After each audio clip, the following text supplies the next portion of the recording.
Dëshmia tronditse pas 15 vitesh për Bleona Matën, nëna mes lotësh, hallat e saj duhet jenë në burg, babai i saj. Një dëshmi tronditse u dha para pak ditësh për Bleona Matën, vajzën e vogël e cila u zhduk 15 vite më parë në Kukës.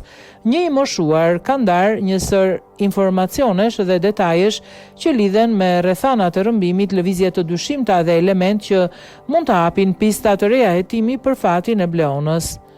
Nëna e Bleona Matës, bukuria shprehur se e dhimbja 15 viteve pa drejtësi, po e vret çdo ditë dhe se hallat e saj duhet jenë në burg për rrëmbimin që kam bërë. Kjo dhimbje po më djeg e përvëllon, por shpresat e mia ringjallin dritë që një ditë do ta përqafoj me mall. Mendoj që ndonjëherë do t'ja dëgjoj zërin. Ai dinte shumë gjëra, ai zotëria, falenderoj.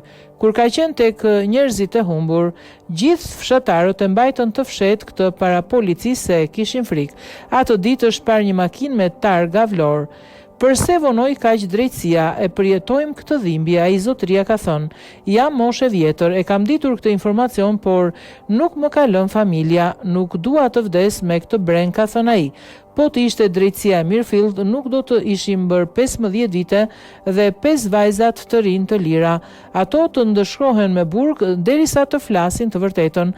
Ato e dim pse e kanë tregtuar vajzën. Ato duhet të futen atje ku e meritojnë. Ajo hodhi akuza edhe mbi baban e Bleonës që nuk e ka denoncuar kur humbjen e vajzës, po si ta kërkoi babai, ku është turpi, u zhduk vajza, gjithmonë kishin presion nga vëllezërit, duke marrë presion mos të nxirrte motrën në televizion. Unë denoncoj tërhiq, nuk e di çfarë babai është, nuk ka zemër të kërkojë vlatin e vet, të shprehur nëna e Bleonës.